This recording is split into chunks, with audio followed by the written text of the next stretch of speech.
Hi, Michael. Hello. Hi, I'm Bernhard. I'm from Amanda, and I'm very proud to make an interview with you. This is Tom Mögele from Mindflow, and we're here in South Africa. It's the Adams Kalender. It's a huge building, and we just visited right now. Can you tell us a little bit more about how you came across to the Adams Kalender and what it means? What it means for? Well, Adams Kalender was rediscovered by a guy called Jan Heine in around 2004, 2003, 2004, and it was a very important rediscovery, because if Johan hadn't rediscovered this, we wouldn't be here today. So we've got to give a lot of thanks and gratitude to Johan for having his eyes opened to see that something strange was going on here. And he came back and started measuring it, investigating it, and then realized that this was an ancient site and a calendar that was still working with the sun and the cardinal points of the earth, and realized that this is a very, very ancient place.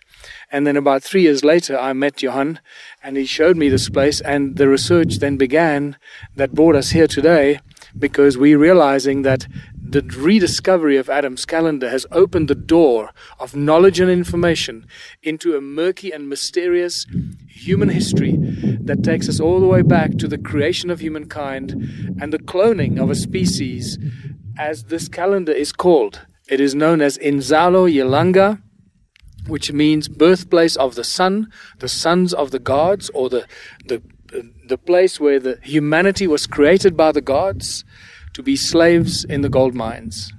Okay, so wow, so it's a very epic place here and a very, very important one. And what does it mean it was cloned? So the gods, the Anunnakis cloned us, the human race?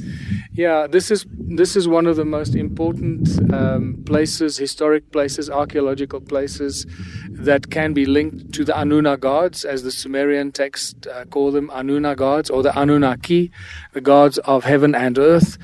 And this was a place that they established. It seems that Enki, the Sumerian deity Enki, actually set this place up as a very powerful energy device, and many, many other things during their gold mining operations here in Southern Africa. I've read about that they blocked our DNA so that we will not have our full potential. Is this right? That's what it seems to suggest. All the research that I've done and many other people's research suggests that that's exactly what they did. They cloned a species that was dumb enough, or they actually called the species the beast. It was a beast, because Adam actually means beast. The new information that we get from Sumerian translation means Adam actually means animal or beast. And or creature. So we were the creature that was created by the Anunnaki to be their slaves, and much of our DNA was removed or was disconnected, or whatever you want to call it, so that we couldn't use all of our DNA. And this is really part of our human awakening right now. As we are rising in consciousness and reactivating the dormant DNA, we are waking up out of a deep sleep for many hundreds of thousands of years. And do you know how we could get release our DNA? Is there a special way, or what do you think? How can we go for that? I can't say that I can claim that I know. There are a lot of people that lay all these claims that say they know how to activate your DNA. I have a feeling of how to do it, and my feeling is based on my own research and a deeper comprehension of sound, resonance, and frequency. And since sound is the source of all things, I believe and understand that you can reactivate your DNA with sound and resonance and chanting and thoughts. So we can actually, the higher the thoughts we think, the higher we rise in consciousness. That allows us to think higher thoughts, and that creates a feedback mechanism, which actually is the resonant frequency that opens up and reactivates our DNA. So once you start on that path, it becomes almost a self-fulfilling prophecy that we constantly keep rising our consciousness and reactivating our dormant DNA. So that means we grow step by step. As soon as we have a higher consciousness, we have new thoughts, new DNA structures will open up, and we have a higher consciousness, and so on. So you mean it's a process like that? Yeah, and it seems that it's exponential. You know, it is an exponential process, like anything else. The more you know, the more you realize how little you know, but it opens up so much more information. So in the same, this is how my personal feeling is, that the more we activate our DNA, the more we know, and the quicker we activate the rest of our DNA. So I think the process of activating and regaining the full potential of our DNA is going to happen very fast over the next several years. Tom, you're working for Mindflow, and you are here as well with the group, and we are doing energy works here. What do you think about releasing the DNA? As Michael said, the higher the consciousness, the higher is the activation of the DNA, and the blocks are going away. So when you're matching, you're thinking nothing. That is what we are trying to do. When you're doing nothing, you don't have any blocks, and the activation of the DNA is working. And this is what we are doing here, because with the group at Adams Kalender is a high energy, it's high power. So we are working on ourselves by doing nothing. It's interesting what you just said there. I'd like to just add to it. If you listen to all the masters of the past, one of the strongest messages they keep giving us is clear your mind. Clear your mind of all the clutter, of all the noise, of all the contamination. If you can empty your mind, you can elevate your consciousness much faster. And that seems to be the most difficult things for us to do in the 21st century, because our minds and our bodies and our subconscious is cluttered with the media, with all the rubbish that our bodies and our minds and education system fills us with. It's very difficult to empty your mind. It's almost, for the average person in the world today, it is almost impossible to empty your mind. So not willing, not doing? Yes, it's very easy to empty the mind if you're using some techniques, Michael, which you can learn in our seminars. So just release, and you're not thinking, you're just acting, and the mind is easy, and the body is releasing, and the blocks are going away. Michael, why do you think the Anunnaki left this planet, and do you think they will return back again? It's a question that many researchers ask once they open the gate to learning about the Anuna or the Anunnaki. The big question is, where did they go and why did they leave? And the answer is, well, how do we know that they left? Do we know that they left? For all we know, they could still be here. And I suspect that Anunnaki are multidimensional beings. They're not just physical beings. They have the capacity to shift between dimensions.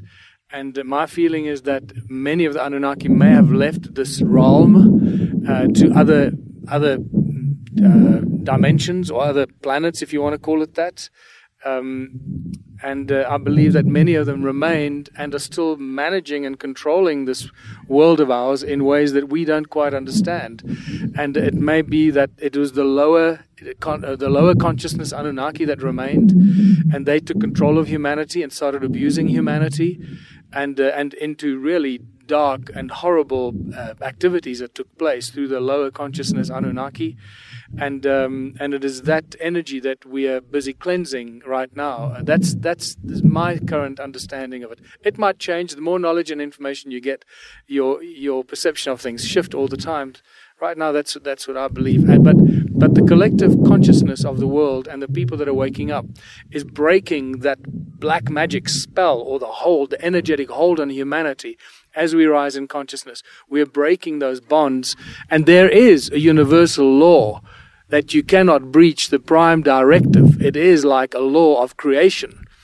Once you breach the prime directive, you breach the creational code, and the moment you do that, you start to break down your own existence, and you start your own demise, and you will kill your own species if you breach the prime directive or the prime resonance frequency of creation. So does it mean we are the ones we are waiting for, or what do you mean with that sentence you mentioned once? Yeah, I believe exactly that. You know, all my life I've been growing up reading in various books that we live in very interesting times. And I didn't quite understand that until I started getting involved in this kind of research and this work. And I realized we not only live in interesting times, but we are the ones we've been waiting for. People like us, people that are light workers, people that are shifting the consciousness, that are bringing knowledge, enlightenment, and elevating the unity consciousness throughout the world, are the ones that are shifting the paradigm. We are creating a new reality. We are creating a new future for ourselves because we are shifting the reality that we are in through our consciousness, through our collective consciousness, through our comprehension of how things work. We are creating a new reality. So we are the ones we've been waiting for. And I guess that's the best way I can describe it right now. Tom, what do you think about the sentence, we are the ones we are waiting for? It's a nice sentence, and I think we are not waiting for us, we are already there. Yes. And this is very important, because when you are already there, you can manage it, and you can manage it by doing nothing. As the old master said, thank you, Michael, for that. By doing nothing, you can recreate life and the creation by doing nothing. Going out of the way of the creation and being part of the game and not try to run it. That's the difference.